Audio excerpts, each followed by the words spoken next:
voz diciendo: los verdugos de la ciudad han llegado, y cada uno trae en su mano su instrumento para destruir.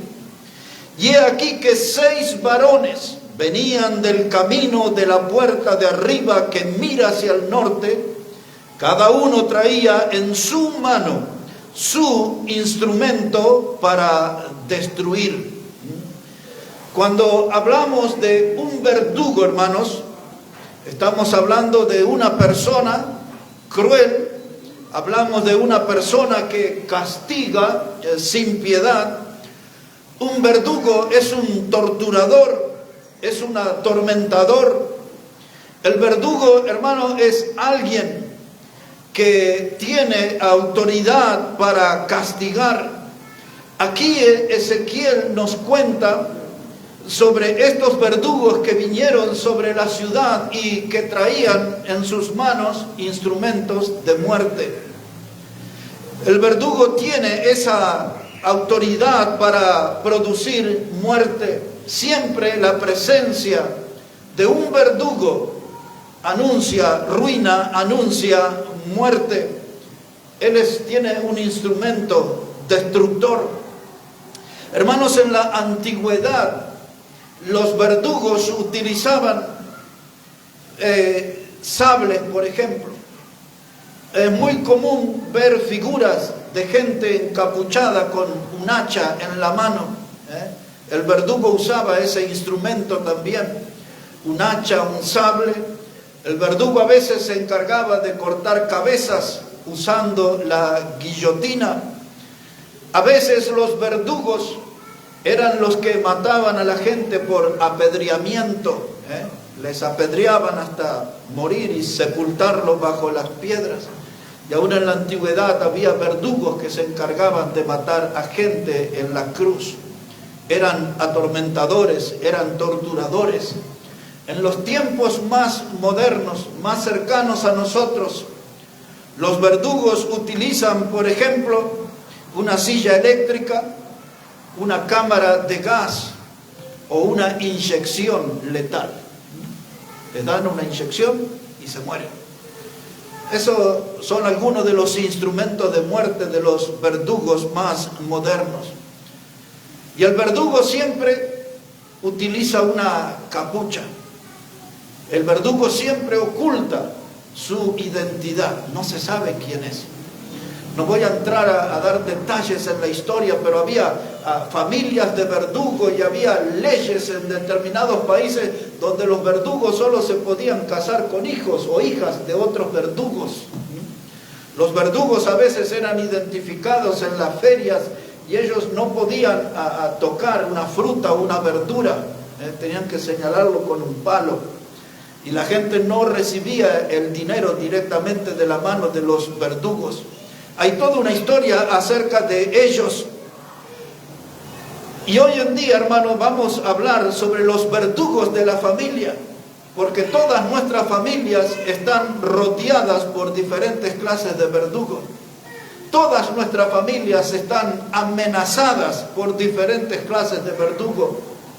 Y si levantamos la capucha de ese verdugo, vamos a descubrir quién nos amenaza, quién nos acecha, quién busca nuestra ruina y nuestra muerte como familia. Los verdugos de la familia es nuestro tema. Quiero llevarle ahora un momento al Evangelio de Mateo, capítulo 19, para que tenga información acerca de los verdugos. Evangelio de Mateo, ya ahora en el Nuevo Testamento, Evangelio de Mateo, capítulo 18, verso 34. Mateo 18 y el versículo 34. Esto habla acerca de un hombre que tenía una deuda con el rey. Y una de las cosas que hacían con los deudores lo vendían. Usted debía plata y lo agarraba el rey y dice: acá lo pongo a la venta. Y a veces no era solo el deudor, era la esposa del deudor o los hijos del deudor eran vendidos. Y este era un deudor que se presenta delante del rey y se las arregla para pedir perdón y todo eso, y el rey es conmovido y le perdona la deuda, lo deja ir en paz. Y cuando va en el camino encuentra a una persona que tenía una deuda con él.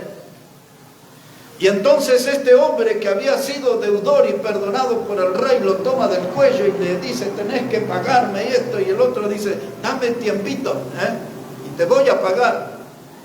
Pero este hombre no tenía paciencia y lo mandó a la cárcel, lo entregó a los verdugos. Y en ese contexto está el pasaje que le voy a leer ahora. Mateo 18, verso 34.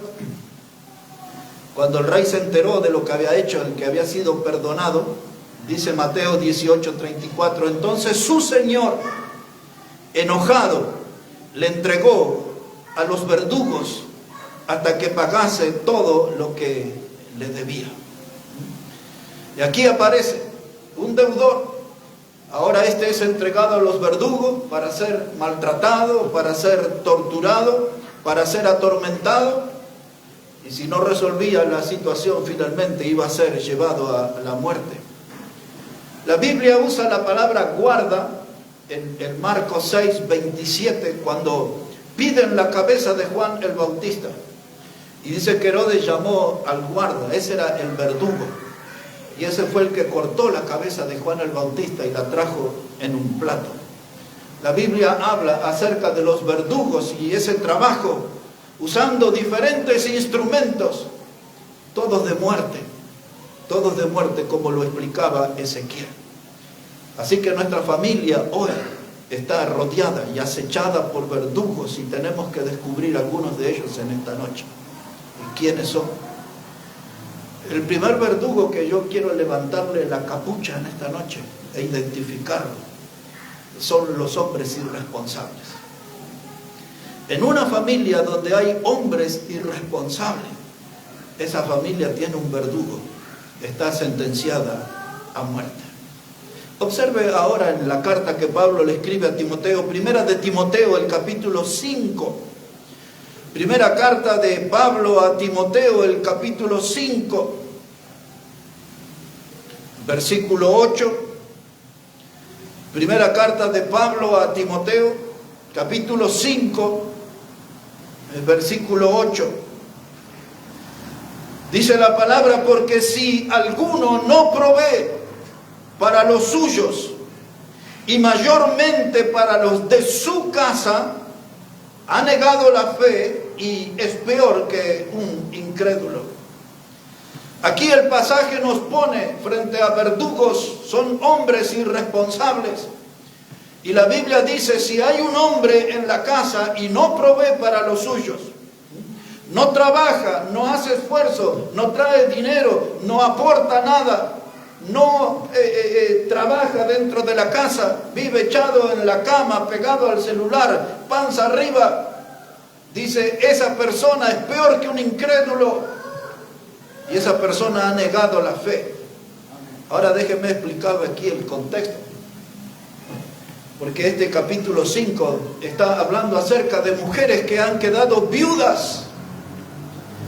Y entonces Pablo dice que esas mujeres viudas, lo primero que tenían que hacer es que sus hijos varones tenían que sostener a la mamá.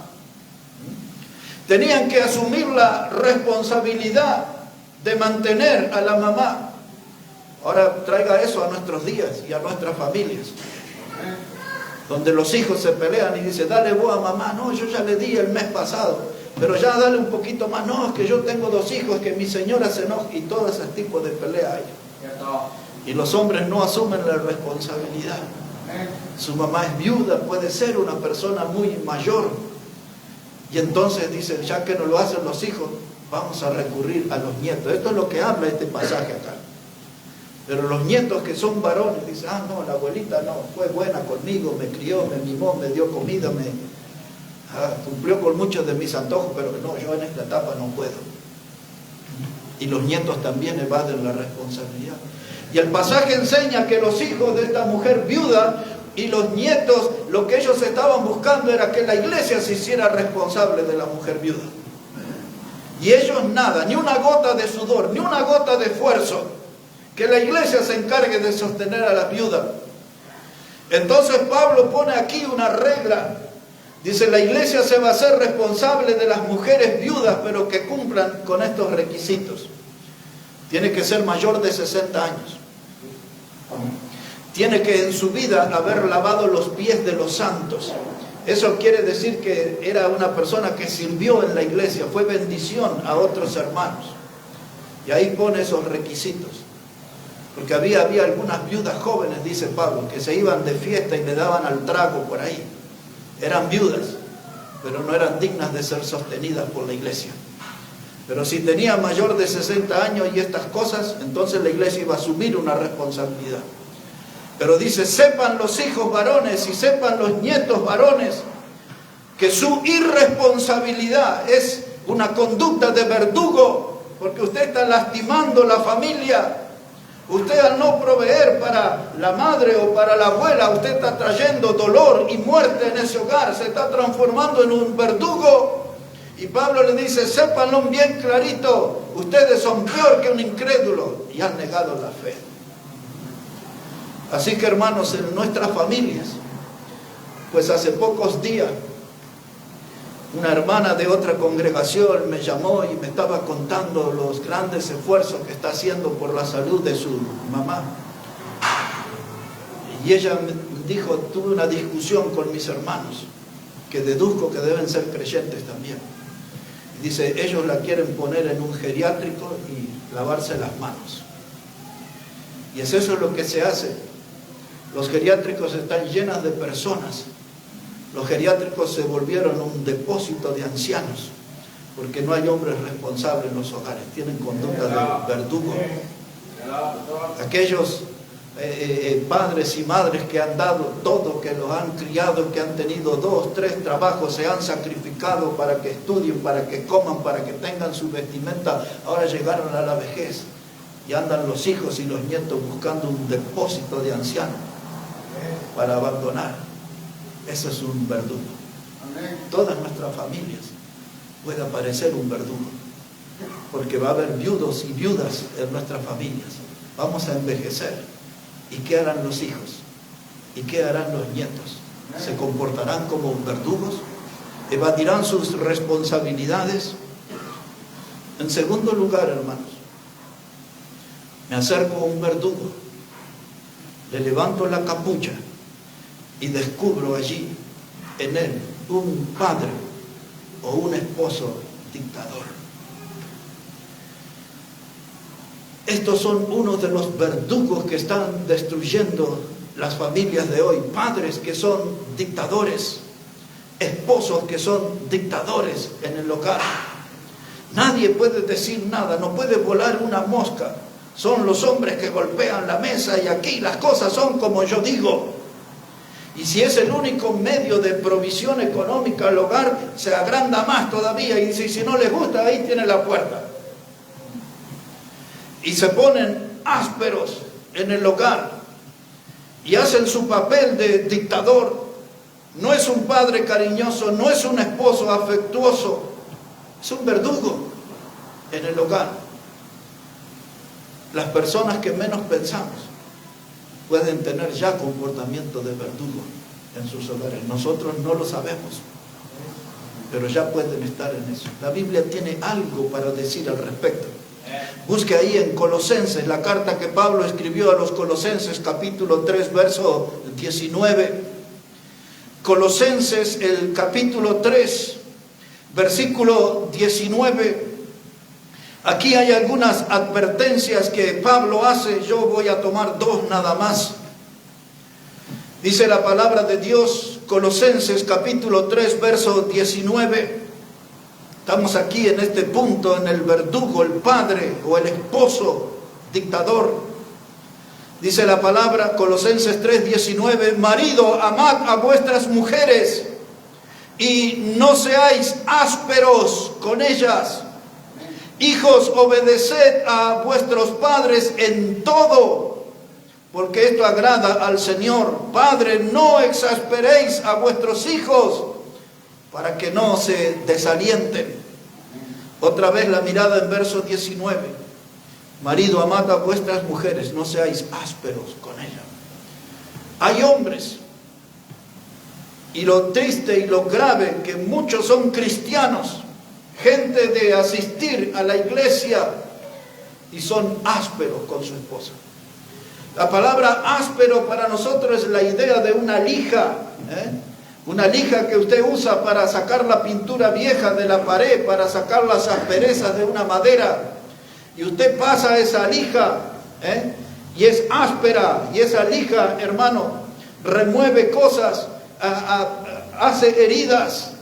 Y hay hombres que son ásperos y producen heridas, no solamente en el alma, en las emociones de la mujer, sino que a veces algunos en el físico de la mujer, porque le golpean. Y la Biblia habla claramente: varones, no seáis ásperos. No eres un sargento en la casa, eres un esposo, eres un padre, no eres un militar, no eres un dictador. Algunos tienen de los varones conductas de sargento, y en vez de dar una indicación en el hogar, ladran una orden, como si fueran un perro, ladran así, hermanos. ¿Sabe qué, hermano? Dice la Biblia: no seáis ásperos con ellas. Muchas mujeres humilladas. Pero a veces es cierto que hay mujeres, como se dice en Bolivia, no se dejan. Reaccionan frente a esa injusticia, frente a un acto de aspereza de su esposo. Y entonces en el hogar aparece un juego de quién lastima mejor al otro. La mujer sabe cómo lastimar al varón, el varón sabe cómo lastimar a la mujer, y sus lenguas, como dice el libro de los Salmos, se vuelven en espadas filosas y se agreden y ofrecen un espectáculo triste ante la mirada incrédula de los niños en el hogar. Y los niños van creciendo con esa imagen de violencia, de una madre agredida, y en algunos casos de algún padre agredido. Y ese padre o ese esposo que se volvió un dictador es una persona, hermano, que conoce a veces el éxito dulce. Y ahora les diré lo que es. Y cuando gustan del éxito dulce, transforman el hogar amargo. Éxito dulce, hogar amargo. Un hombre de negocios, le va bien en su empresa, gana buen dinero, puede comprar hasta sus billetes verdes, hasta puede ayudar a la familia en Bolivia. Esa es una persona de éxito dulce, le va bien en su vida de negocio. Y como le va bien, se siente, ahora usan la palabra empoderado, ¿no? Se sienten Superman, se sienten que son el superhombre, y mandan y hacen y deshacen en el hogar. Nadie puede decir un pero, nadie puede expresarse. Se manejan como dictadores. Y Dios trata de manera muy especial con esa gente. Porque esa gente con el tiempo se derrumba. ¿Sabe qué, hermano? A veces la mujer dice: no voy a sacar la espada de mi lengua, no voy a usar ponzoña, veneno contra él, y lo voy a tratar con frialdad. Y le aplica la doctrina del hielo a la mujer. Y la casa se vuelve la era del hielo. ¿Se acuerdan la película, el dibujito animado? La era del hielo. Y en ese hielo todo el hogar se congela. Los hijos otra vez mirando. Mi padre, nunca le vi abrazar a mi madre. Mi padre, nunca le vi darle un beso a mi madre. Mi padre nunca se rió con mi madre. Me acuerdo hace algunos años atrás, no muchos, en una iglesia que compartíamos acá con algunos hermanos, había un hombre que ya está con el Señor él ahora, y había un hermano soltero, un hermano muy fiel al Señor, muy respetuoso, y el hermano cocinaba, y un día llegó el hombre ahí a la cocina en la iglesia, No estaban en un boliche, en un lugar ahí escondido, delante de todos, había varios en la cocina. Y no sé si este hermano contó un chiste o qué cosa, pero esa señora se reía. Y el hombre la llevó aparte y le dijo, con él te reís, conmigo no. Cuando me vinieron a contar todo eso. Es que hay veces, hermano, los hombres se han vuelto incapaces de hacer reír a su esposa. Nunca una alegría en el hogar. Y los hijos crecen allí, en un hogar, en estado de congelamiento. Nunca hay una expresión de cariño. Nunca hay una alegría. En la mesa se hablan de las deudas o fijan la mirada en el televisor. Nadie habla nada. Es el reino de la incomunicación. Y entonces hay mujeres que aplican la doctrina del hielo. Y eso también se vuelve un verdugo en el hogar. No va a haber felicidad, no va a haber alegría. ¿Y sabe qué, hermano? Avanzando en este tema de los verdugos, los hombres irresponsables, los esposos ásperos, los padres, dice la Biblia ahí, versículo 21, dice, Padre, no exasperéis a vuestros hijos para que no se desalienten. Porque hay veces que la mujer le hace frente y el hombre no puede. Me ganó con sus argumentos, que sea, voy y me descargo con mis hijos, que no tienen nada que ver en el tema. Entonces, como no pudo con la mujer, soy áspero con mis hijos. Venga para acá, y ese, dátese los cordones, límpiese los mocos, venga ahí, Y pobre hijo, no tiene nada que ver en el problema. Y dice, Padre, no los exasperéis, no los pongan nerviosos, no vuelvan locos a sus hijos. Está diciendo eso, no los vuelvan locos, no los maltraten y no los comparen con los hijos de otros. Nunca haga eso. Nunca haga. No sabes hacer el deber como el del vecino, sí sabe, ese es inteligente, ese es capaz. ¿Y vos qué? ¿Hasta cuándo voy a estar aquí a tu lado enseñándote? Te dije que era el número 3, ¿por qué pones el 4? Sacá la cuenta, es 3.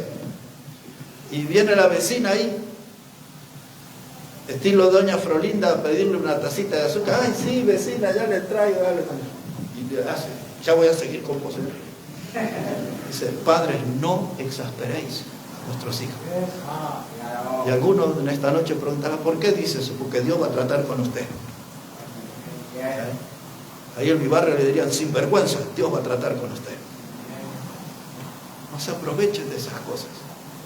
Porque usted se comporta como un dictador, como un verdugo. Y donde hay un verdugo, hay un anuncio de muerte en esa familia. Un amor que se muere, un amor que se marchita. Y ese es el principio de un gran derrumbe. Ahí está el verdugo. Le levantamos la capucha y descubrimos al verdugo de los vicios en el hogar. En muchas familias hay vicios que ya no tienen vergüenza y lo hacen delante de todos. Y a veces hay vicios ocultos de los cuales Dios también ya está informado y enterado. Pero esos, los vicios en un hogar, es la presencia de un verdugo. Es el principio de recorrer un camino hacia la muerte. Usaré un par de textos para ilustrar, porque el tema de los vicios necesitaría toda una prédica, pero para darle una idea acerca de algunos. Puede ir al Antiguo Testamento, al libro de Isaías por un momento, capítulo 28. Isaías, el capítulo 28. Este es uno de los tantos pasajes que habla la Biblia donde líderes espirituales, donde gente que estaba en lugar de poder, en lugar de decisión, tenían sus vicios. Hay varios pasajes al respecto.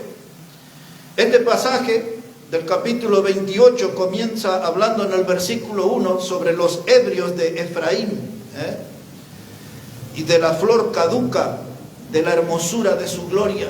O sea que la embriaguez, la ebriedad trajo ruina en los de Efraín. Pero yo quiero llamarle la atención, capítulo 28 de Isaías, versículo 7.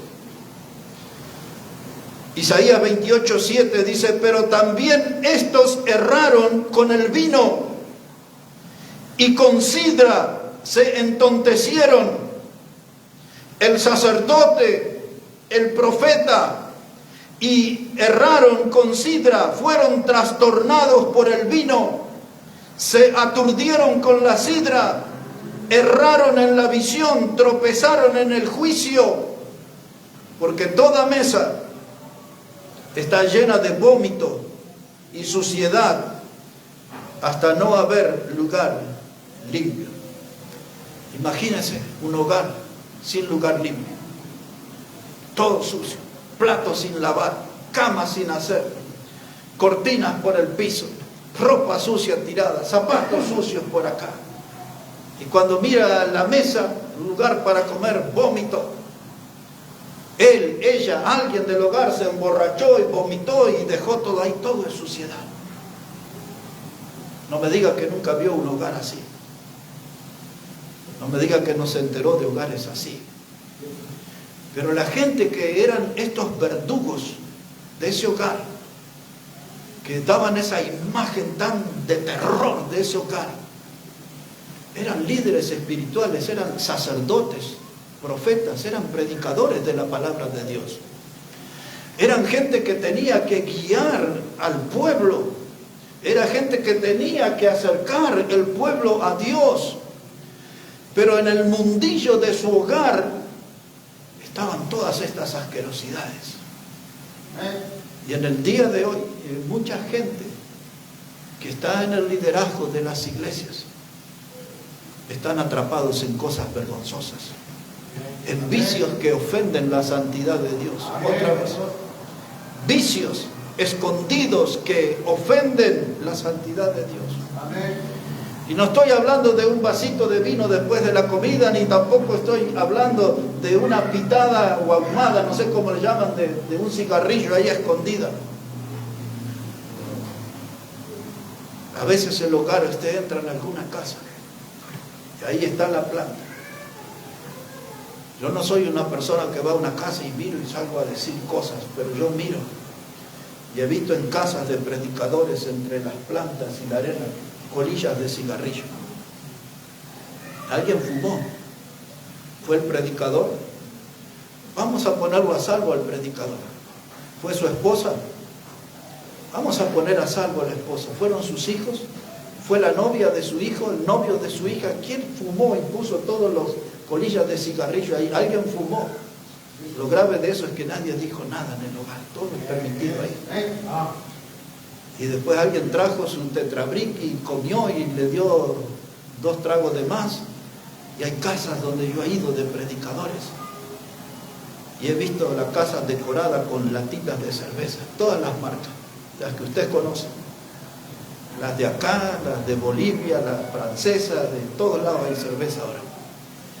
Y lo veo ahí en el fútbol, todos los domingos, latas de distintos colores, como 1.500 pesos cada latita de esas, no sé de cuántos son, de medio, no sé de cuántos. Cartoncitos de tetrabric, ahí tiene todas las marcas. Termidor, Vita, no sé qué nombre da. Parece un decorado en la casa, pero eso denuncia que algo grave está pasando. Hay un verdugo ahí adentro. La Biblia le llama vicios. Amén.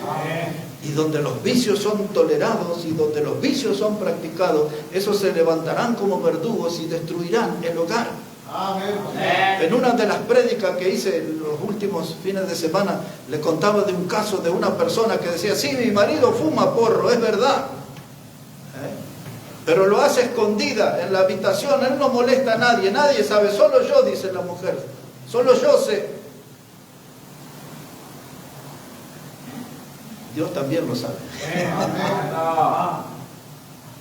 Y nada queda encubierto a los ojos de Dios. Dice la Biblia que todo aquello que hablamos en lo secreto será publicado en las azoteas.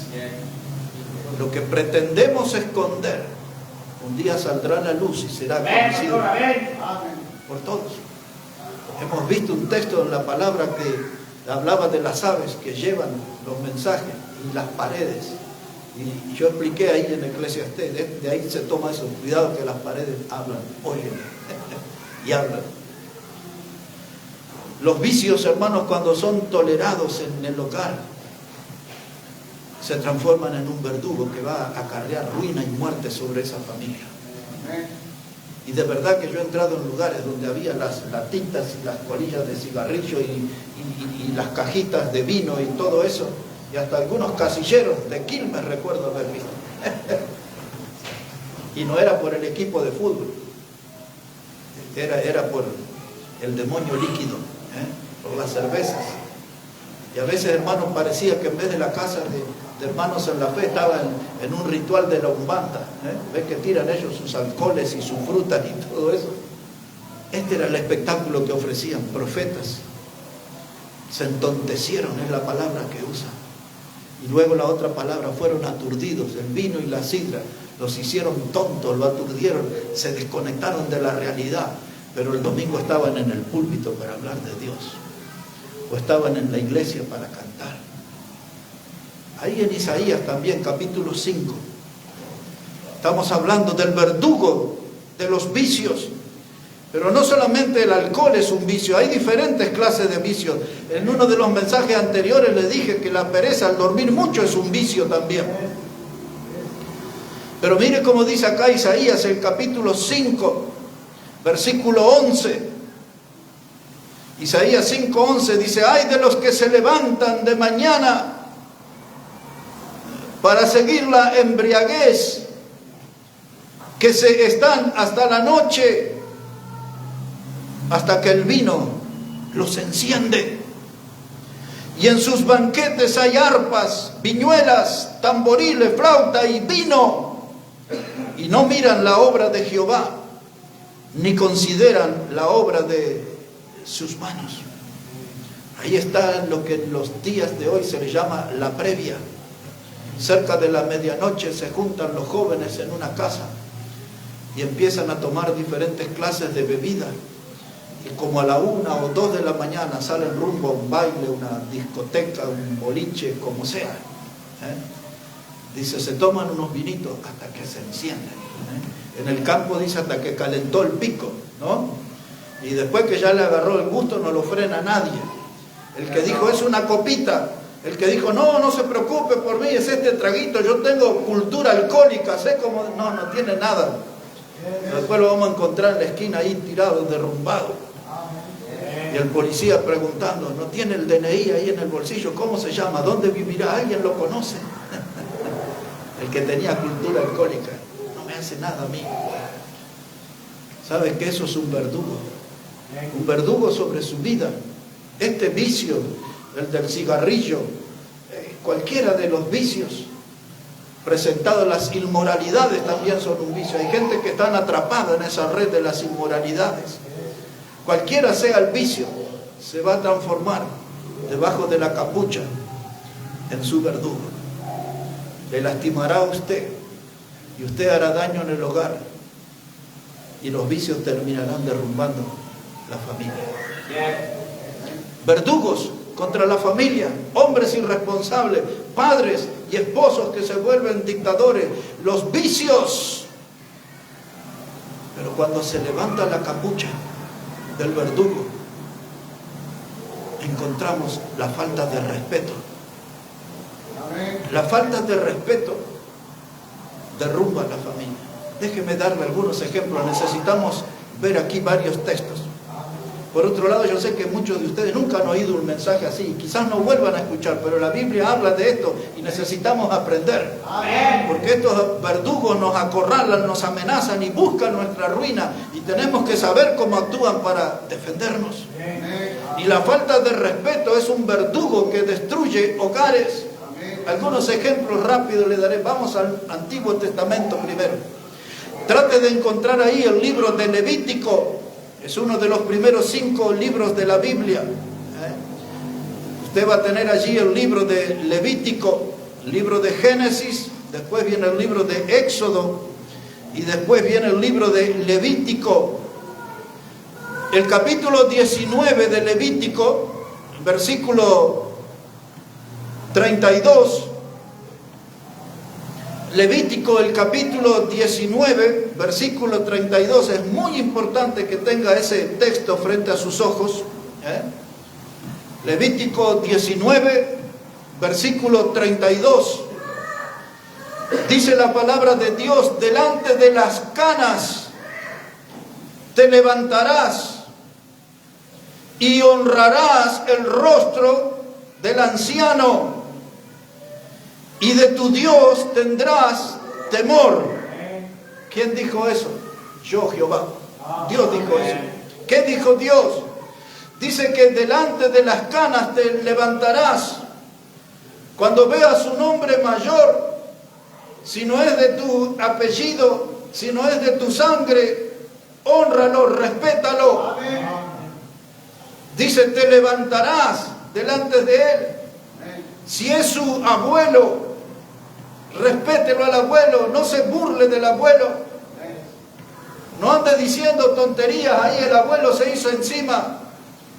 El abuelo estaba en la mesa comiendo y se le caía el puré por el costado. No haga esas cosas. Tenga respeto por sus mayores. Dice en la Biblia aquí, hermanos, delante de las canas te levantarás. Así como los soldados, eso, ¿no? Que se paran así firmes, así, no sé cómo hacen. Así delante de las canas, mostrar respeto. Pero hoy la gente se burla de los mayores en el hogar. Se burlan de la dentadura del abuelo, se burlan del bastón del abuelo, se burlan de que el abuelo cuenta 100 veces las mismas cosas, pregunta 90 veces las mismas cosas, y se salen a burlar del abuelo. No, ya no lo soportamos al abuelo. Pero la Biblia dice, delante de las canas de la gente mayor, te levantarás y le mostrarás respeto, porque Dios dice eso. Amén. Porque si usted no tiene respeto por los mayores, entonces ese se va a volver, la falta de respeto se volverá un verdugo que arruinará su familia.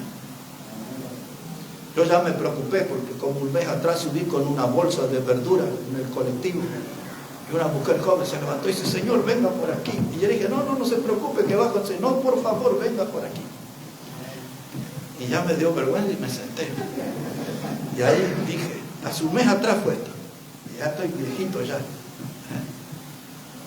Y después de 4 o 5 paradas llego a mi casa, me acerco a la dama y le digo, muchas gracias, ha sido usted muy amable. Ay, no, es que lo vi tan cargado. Y dije, bueno, menos mal no me dijo, lo vi tan viejo, pero ahí está. Pero me acerqué allí a agradecerle. ¿Sabe qué? Eso se volvió a repetir. Ahora sí que estoy preocupado, porque hace poco me dieron el asiento de nuevo. Venía del fútbol, subí un domingo por la tarde, me subí en el 8. Y me dicen, por acá, señor, tome asiento aquí. Ahora sí ya estoy preocupado. Y tengo algunas canas por aquí. Pero algunos que tienen más canas, dice Dios, levántate y tienes que mostrar un respeto por ello. Y dice ahí, y honrarás el rostro del anciano. Esa palabra honrar significa poner en alto. Ten una gran consideración porque él es anciano. Háblale con respeto. Dígale de usted. No le digas vos, no le digas che. Trátelo de usted con respeto. Escúchelo como habla. Admire su experiencia de vida. Imite los ejemplos de las cosas buenas que le puede decir. Esa persona que peina canas ya vio la vida pasar delante de sus ojos. Y usted puede ser una persona joven y se cree que sabe todas las cosas, pero no sabe nada. Tiene que aprender de la gente mayor. Dios dice, cuando veas al anciano, muéstrale respeto, levántate, hónralo. Y ahora, como estoy aquí, en este capítulo, les voy a conectar otro versículo también. Para los patrones o los que van a ser patrones, para los empresarios o los que van a tener una empresa, tienen que mostrar respeto en el trabajo. Aquí la Biblia le va a enseñar, miren, a ver si lo encuentro, capítulo 19.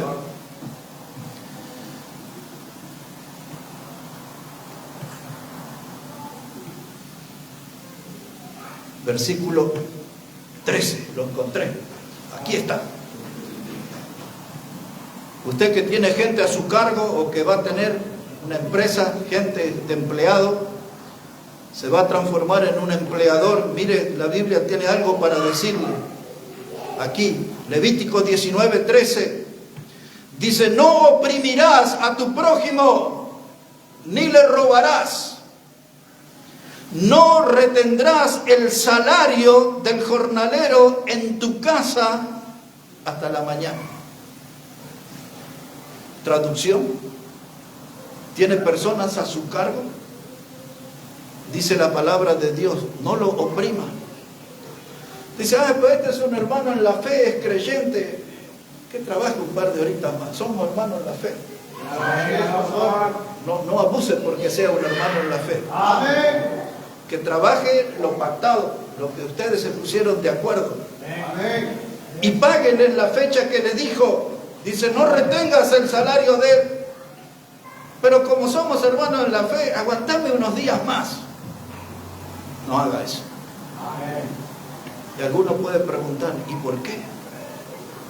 Pero no tengo tiempo, pero se los diré. Tiene que leer en el Nuevo Testamento, en Santiago capítulo 5, y Dios dice así, dice, ahora aullad ricos, aullad, una expresión de dolor, de lamento, dice aullad ricos.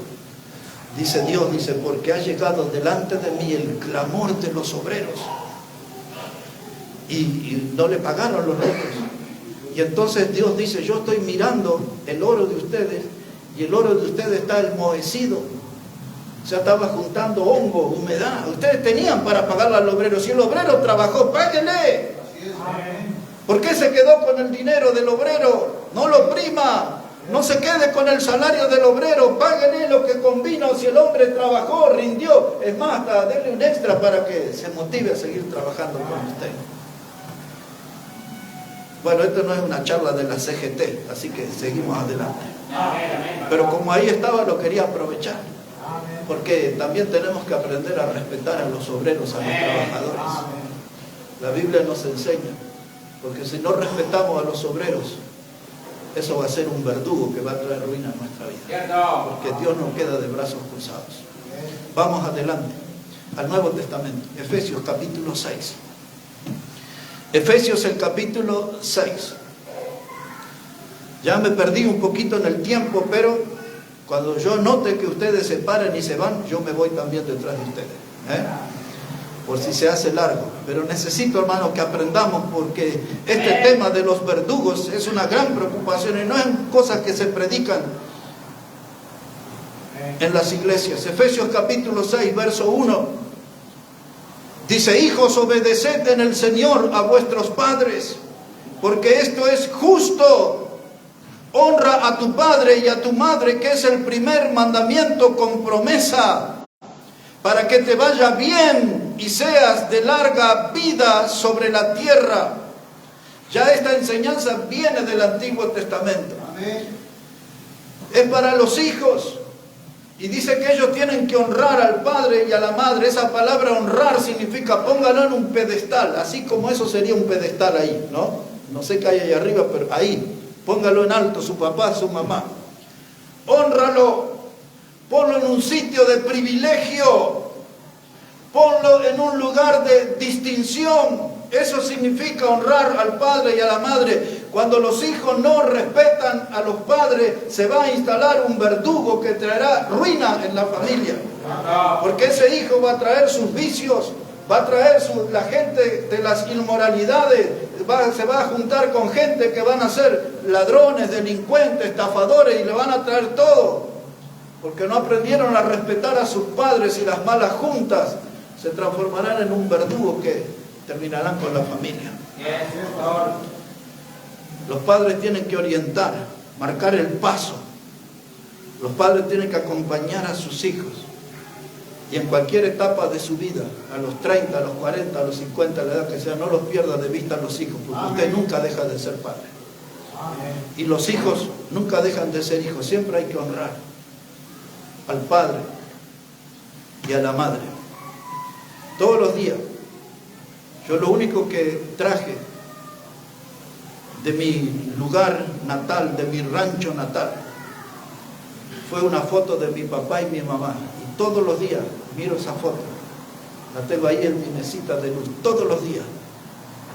Porque tengo un Padre Celestial a quien tengo que honrar y exaltar. Pero también tuve un padre y una madre terrenal que todavía me enseñaron a respetar. Y cuando yo miro a ellos, Me recuerdo que tengo que ser un hombre respetuoso. Amén. Dice la palabra de Dios, honra a tu padre y a tu madre. Y los hijos dicen, yo no lo quiero hacer. Porque mi papá esto, porque mi mamá lo otro. Y los hijos quieren volverse jueces de los padres. Allá en mi barrio, en mi pueblo, dijeron, pero mocoso, ¿quién se ha creído? Y ellos piensan que pueden juzgar a los padres. Y cuando el padre le aconseja, dice, esas son cosas de dinosaurios, ya vivimos en otro siglo XXI. Pero hay valores que aprendimos nosotros, que tienen un valor por toda la eternidad. Son principios. Son cosas que hemos aprendido que estaban revestidas de sanidad, de pureza. Y dice la Biblia, ¿sabes qué, hijo? Si no querés ser obediente, quiero que leas bien. Dice, porque si no honras a tu padre y a tu madre, vivirás poco. Vas a ser una persona de vuelo corto. Y muchas veces la gente se agarra, ¿por qué mi hijo, por qué murió tan joven y esto y lo otro y todo? Pero la Biblia dice que si usted no honra a su padre y a su madre, es un mandamiento con promesa para que a usted le vaya bien y sea de larga vida sobre la tierra. Pero si usted honra a su padre y a su madre, Dios dice, tendrás larga vida. Pero si no los honra, la vida será corta, breve. Así de claro, ¿verdad? La falta de respeto en el hogar se transforma en un verdugo que anunciará la ruina de esa familia. Hay que enseñar el respeto. En la universidad del hogar, el papá y la mamá tienen que sentarse con los hijos y tienen que enseñarlo a respetar, usando los principios de la palabra. En la página anterior, capítulo 5, verso 33, ahí no habla de los hijos, ahí habla de la esposa. Mire cómo dice Efesios 5, verso 33. Dice, por lo demás, cada uno de vosotros ame también a su mujer como a sí mismo. Y la mujer, ¿qué tiene que hacer? Respete a su marido. No ande ahí con otras mujeres que salen a barrer chismes a la vereda. Y usted dice, ay, mi esposo, no, y esto, lo otro, y empieza a hablar peste de su esposo. Y dice, no, el gordo, no, el viejo, y así habla del esposo. El panzón, el canoso, en fin. Y ahí está con la escoba barriendo chisme en la vereda y usted está hablando mal de su esposo, y la Biblia dice, tiene que respetar a su esposo. ¿Tiene defectos? Sí. ¿Muchos? Sí. Pero igual la Biblia dice, respete a su esposo. Hermano, porque cuando no está el respeto en la familia, aparece el verdugo que traerá ruina y muerte de esa familia. Habría mucho más para decir, pero una cosita más sobre mujeres. Dice aquí Primera de Timoteo, un poco más adelante, Primera de Timoteo, capítulo 2, versículo 9. Dice la palabra de Dios, Primera de Timoteo, el capítulo 2, versículos 9 y 10. Mire cómo dice la palabra.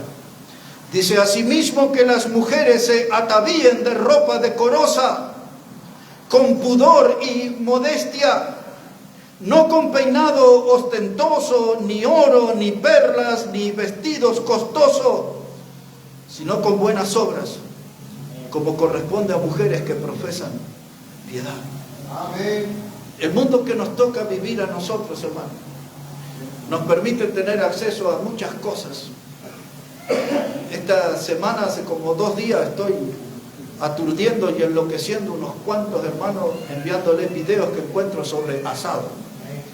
Ya casi todos se enteraron que queremos comer asado. Pero también encuentro otras cosas en los videos, de mujeres con vestidos en las congregaciones, pero ajustados, mostrando curvas peligrosas, tentadoras, y muchas con la intención de hacer caer a algunos hombres. Y los hombres tienen que ser astutos, y en lugares resbalosos no se meta por ahí, porque si el lugar es resbaloso se va a caer. Muchas de esas mujeres disertan en las congregaciones, abundan en maquillajes, en peinados que no se lo hicieron en la casa, exhiben sus uñas, y algunas tienen así unas cosas larguísimas, ¿no?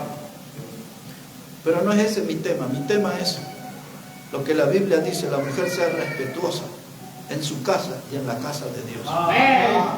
En otras palabras, hablando en un francés antiguo, vístase, cúbrase. La iglesia no es un lugar de exhibicionismo. Y dice, póngase ropa decorosa. Esa palabra, no voy a entrar en el detalle, pero la palabra estol, que se usa en el idioma griego, habla de una vestimenta hasta los pies. Pero solo lo digo al pasar. Pero dice, y no esté ahí con joyas, las billuterías del diablo a veces. Y se ponen unos anillos que son más grandes que la mano. No sé si ha visto eso.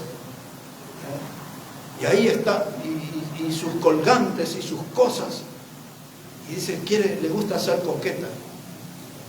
Ese estaría bien, pero también lo hace para llamar a la atención del hombre. Eso está mal. No queremos una mujer echada en abandono. Peínese, use perfume, maquíllese.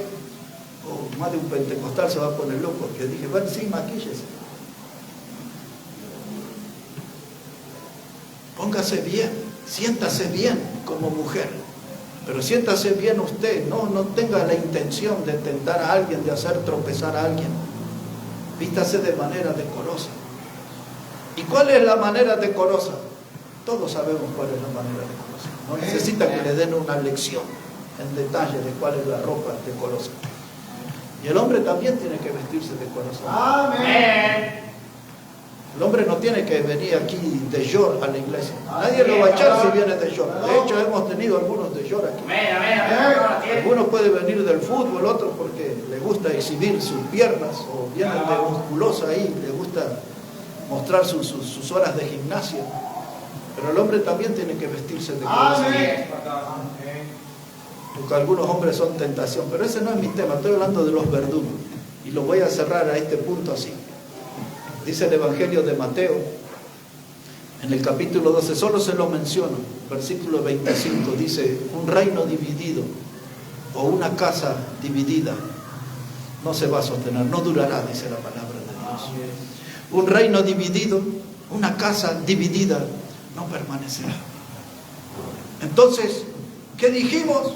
Tenemos que agarrar al marido dictador, al esposo dictador, al padre dictador, a la mujer que no se viste decorosamente, a los tolerantes de los vicios, a los hombres irresponsables, y tenemos que empezar a llegar a acuerdos para ordenar el hogar. Porque si cada uno va por su lado, una casa dividida no permanecerá, dice el Señor. No se va a mantener de pie, se va a derrumbar, porque la presencia de estos verdugos traerán la ruina. Solo digo un verdugo más y me enfoco en la recta final de nuestro mensaje. Y solamente voy a dar un texto así al pasar de Romanos. Dice la Biblia, no debáis nada a nadie, excepto el amor unos a otros. Y hermanos, las deudas son un verdugo. Usted levanta la capucha, las deudas. Son las deudas que me metí en esos enredos económicos y ahora no puedo dormir en la noche. Doy vuelta y vuelta de ojos abiertos y me tapo y me destapo. Estoy intranquilo, transpiro en la cama, me pongo nervioso y empieza a asomarse el sol y yo todavía no pegué un ojo. Y al otro día, cargando mis ojeras, ando ahí en la calle con una sonrisa.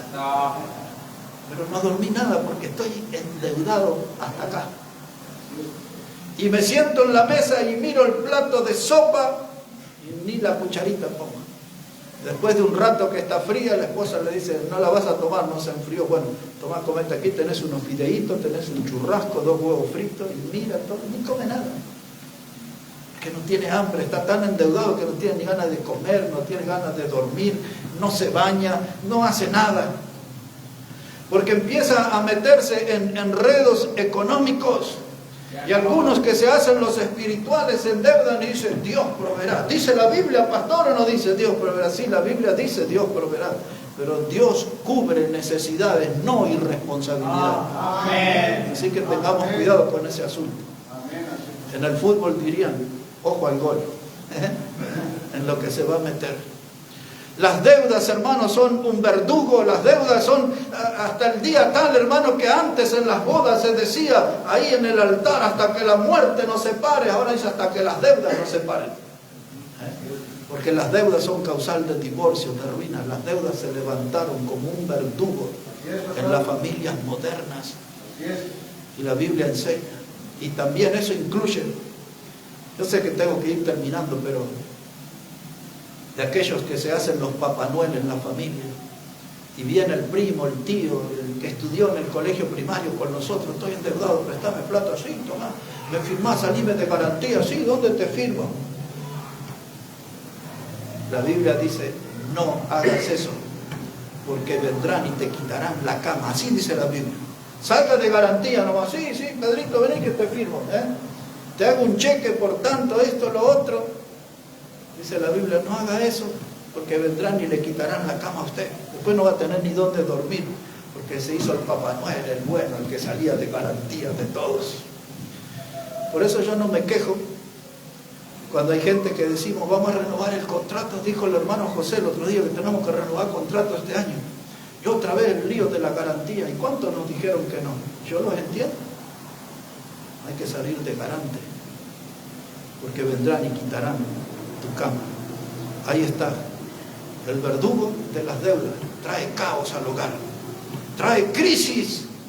El verdugo de las deudas hace vivir a la familia en un estado de confusión.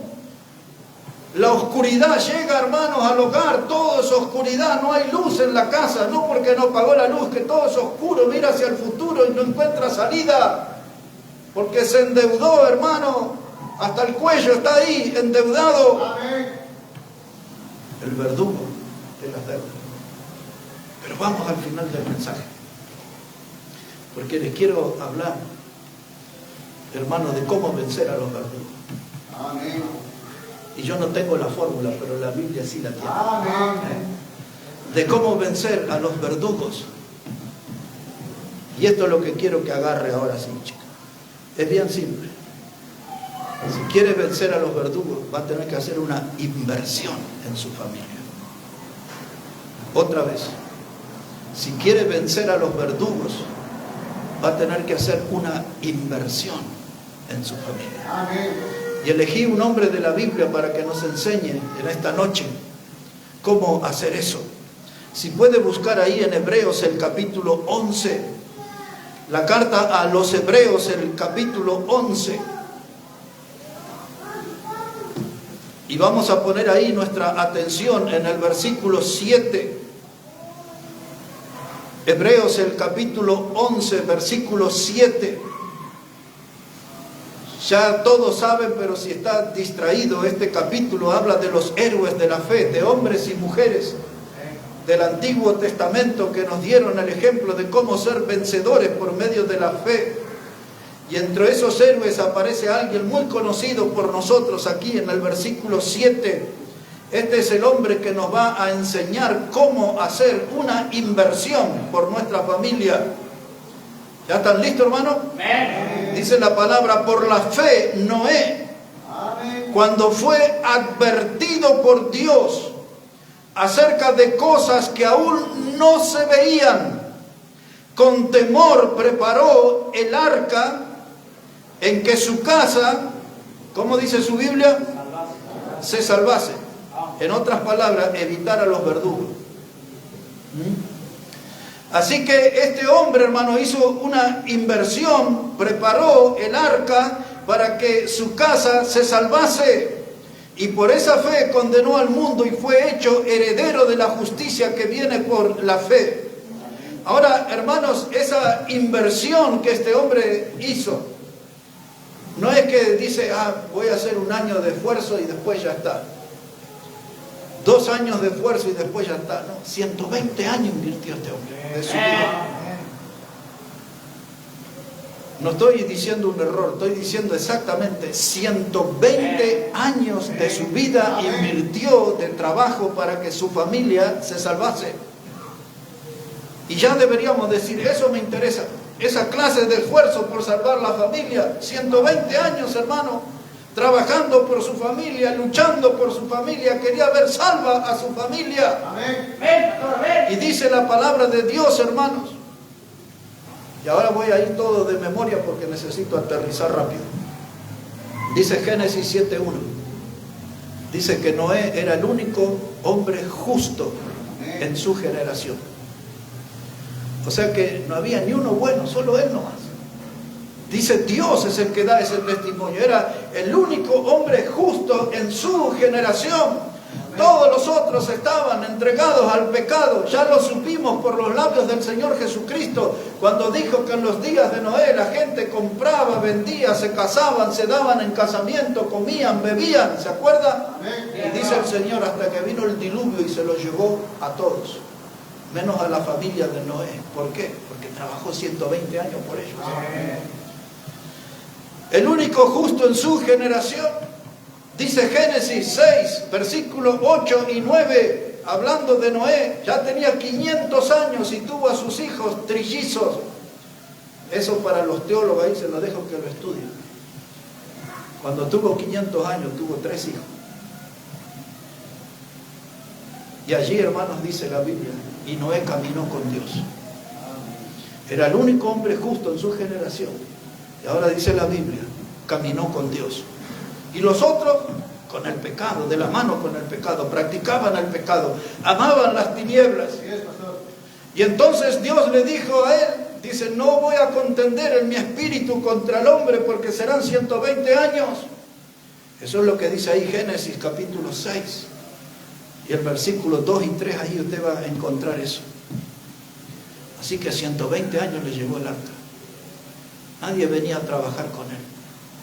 Tuvo que ir a cortar madera, sacar todas las medidas como Dios le había indicado, donde iba la puerta, donde iba la ventana, donde tenía que poner ahí el asfalto para unir una madera con otra, todos los detalles.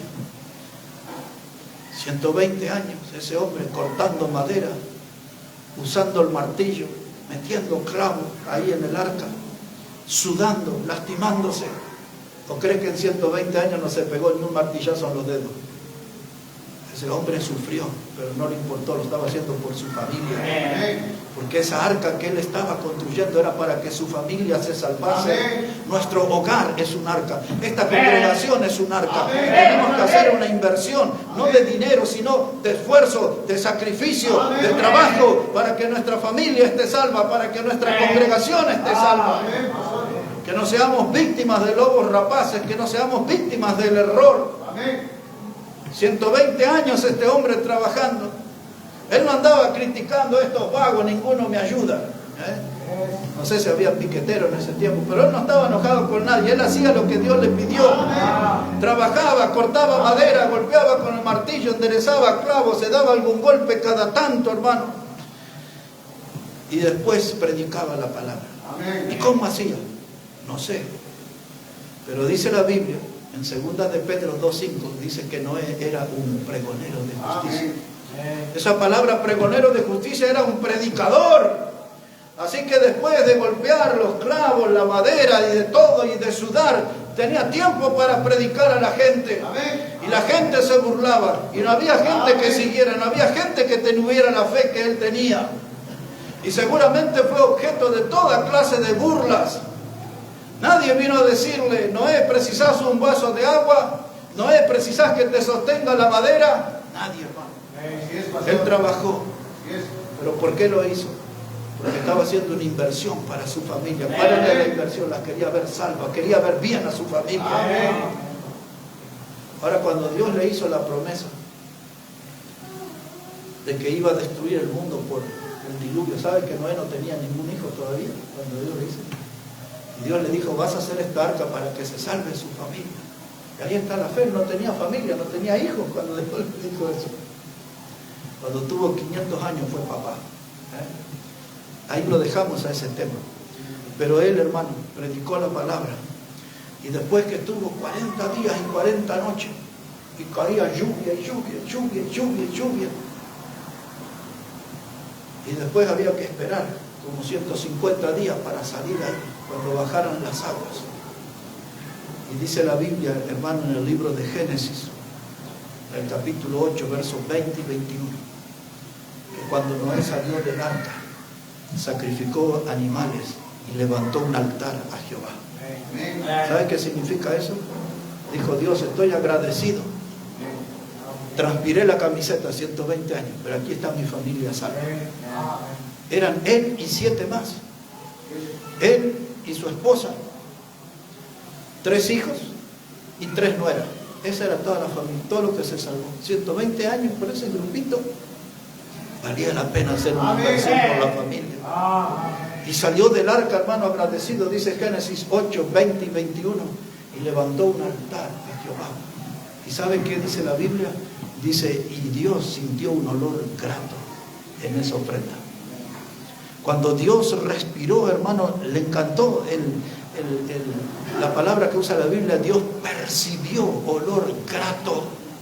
Una ofrenda de corazón, una expresión de gratitud, de verdad. No era un ritual muerto. Él estaba agradecido a Dios porque salvó la familia. Nosotros tenemos que agradecer a Dios por la familia. Hay gente que hasta maldice la familia. Nosotros tenemos que ser agradecidos por la familia, trabajar por nuestra familia, invertir por nuestra familia, ver salva a nuestra familia, hermano. Pero Noé no era perfecto. Él fue un héroe de la fe, pero tuvo una mancha en su vida. Y dice el libro de Génesis, capítulo 9, versículo 20 en adelante, que Noé fue y plantó una viña y bebió su vino y se embriagó. Se emborrachó, machadito estaba. Ahí. Y vino uno de sus hijos. No voy a entrar ahí en detalle, usted tiene que leer ahí. Y él estaba ahí borracho y desnudo. Y uno de sus hijos abusó de él. Y cuando usted lee, él lo tuvo que maldecir a ese hijo. Y ahí tiene la historia usted para ver. Pero había una mancha en la vida de este hombre. Pero Dios lo usó para salvar a su familia. Dios lo usó para ser un pregonero de justicia. Dios lo usó de tal modo que lo transformó en un héroe de la fe. Y usted y yo podemos tener muchas manchas en nuestra vida, pero Dios puede limpiarnos y Dios puede usarnos. Y si todavía estamos de pie es porque Dios quiere usarnos. Y si todavía hay un aliento de vida en nosotros es porque Dios quiere usarnos. No somos personas perfectas, pero algo podemos hacer por la gente. Una inversión podemos hacer por la familia. Y si alguien está soltero, haga una inversión por la iglesia. Trabaje en la iglesia, sube en la iglesia. Sírvale al Señor en la familia de Dios. Pero David también tenía manchas, porque David anduvo con una mujer y con otra mujer y mandó a matar a unos y mató a otros. Y después Dios dice allí, en el libro de Hechos 13, verso 22, que David tenía un corazón como Dios. Dios lo vio con todo su pecado y todas sus cosas, y esos pecados fueron lavados. Y David fue un hombre útil. Y Moisés también era un asesino. Y fue el predicador de la congregación del desierto. A 3 millones de personas, todos los días le predicaba. Y era el líder, el libertador. Pero era un asesino porque mató a un egipcio y lo escondió en la arena. ¿Recuerdan de eso? Y Salomón, que era el hombre de Dios, el hombre más sabio después del Señor Jesús, que pisó esta tierra y la gente lo admiraba, y la reina de Saba o de Sabá, como quiera decirle, desde Yemen se fue allá a conocer a Salomón, oír su sabiduría. Pero este hombre tuvo como 1000 mujeres, era un picaflor. Y aquella creía en la Virgen tal y en el Santo tal, y él le levantaba el santuario a esta y la otra. Y dijo el Señor Jesús, dice, ni aun Salomón con toda su gloria se vestió como uno de estos niños del campo. Pero el nombre de Salomón estaba en la mente del Señor Jesús. Todos los hombres que se destacaron, alguna mancha tuvieron en sus vidas, pero Dios los usó. Había un tal Pedro que lo negó al Señor 3 veces. Pero cuando Jesús resucitó, y ahí estaba María Magdalena y las otras mujeres, sale del sepulcro y Jesús le dice, la primera persona que él se recuerda después de haber resucitado, decid a Pedro y a los otros que voy delante de ellos a Galilea. Amén. Y uno dice, pero ¿cómo? ¿Por qué se acordó de Pedro que lo traicionó? Se olvidó del canto del gallo el Señor. ¿Sabe qué, hermano? Todos nosotros tenemos manchas. Pero todos nosotros podemos ser usados por Dios. Necesitamos tener un corazón sincero, arrepentido. Y venir delante del Señor y buscar su perdón. Usted sabe, la Biblia lo dice, que si confesamos nuestros pecados, Él es fiel y justo para perdonar y limpiarnos de toda maldad. No de cualquier cosita, de toda maldad.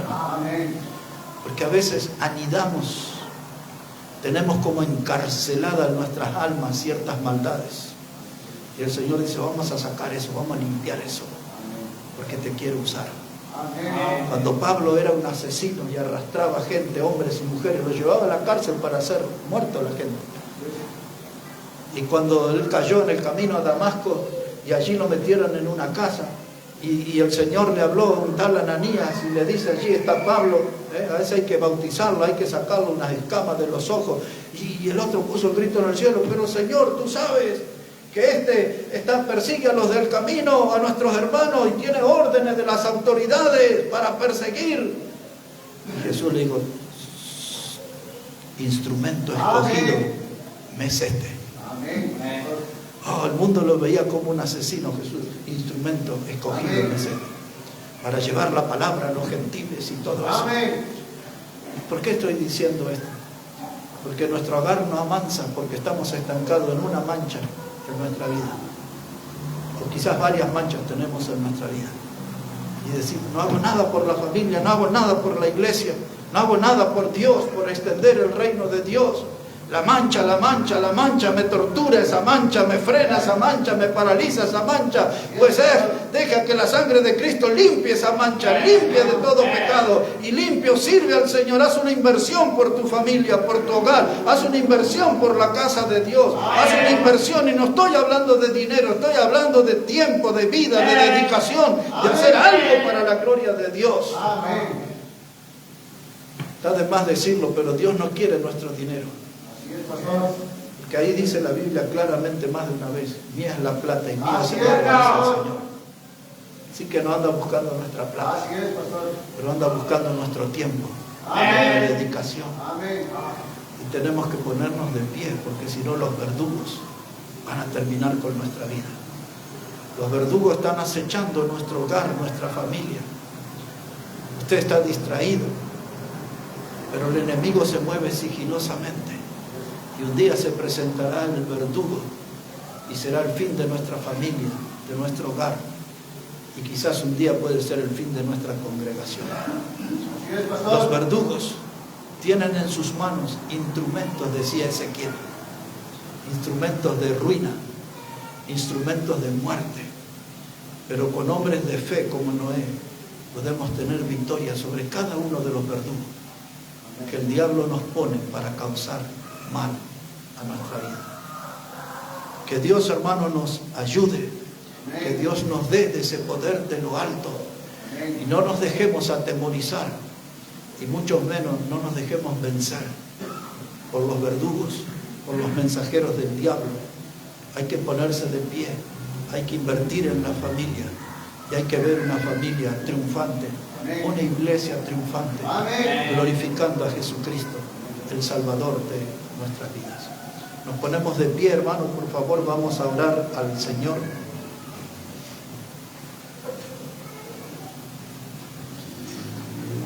Padre Santo, queremos agradecerte en esta noche por tu palabra, por las lecciones de vida que salen de ella. Algunas nos chocan, nos incomodan, pero el obedecer tu palabra siempre traerá bendición. El obedecer tu palabra, Dios siempre nos guiará a la victoria. Y oramos esta noche, Padre, para que podamos ser sumisos a la autoridad, al poder de tu palabra. Ayúdanos a alejar los verdugos de nuestra vida. Tienen instrumentos de ruina, de muerte, pero nosotros tenemos a Cristo y en Él podemos ser más que vencedores. Bendice esta noche, Padre, decisiones que algunos deben tomar en esta noche, por su hogar, por sus vidas, por la iglesia, y que demos un paso adelante con los ojos puestos en Jesús, el autor y consumador de la fe. Bendice tu palabra, Dios, y bendice cada vida aquí en esta noche. Oramos en el precioso nombre del Señor Jesucristo. Amén y amén. Quedamos de pie, hermanos. Vamos a invitar al hermano Omar, que va a dirigirnos en esta parte con los cánticos. Y si hay decisiones, hermanos, por tomar hoy, es el tiempo. No se demore, Deje que Dios le guíe a una gran victoria en Cristo Jesús. Hermano Omar, venga por favor.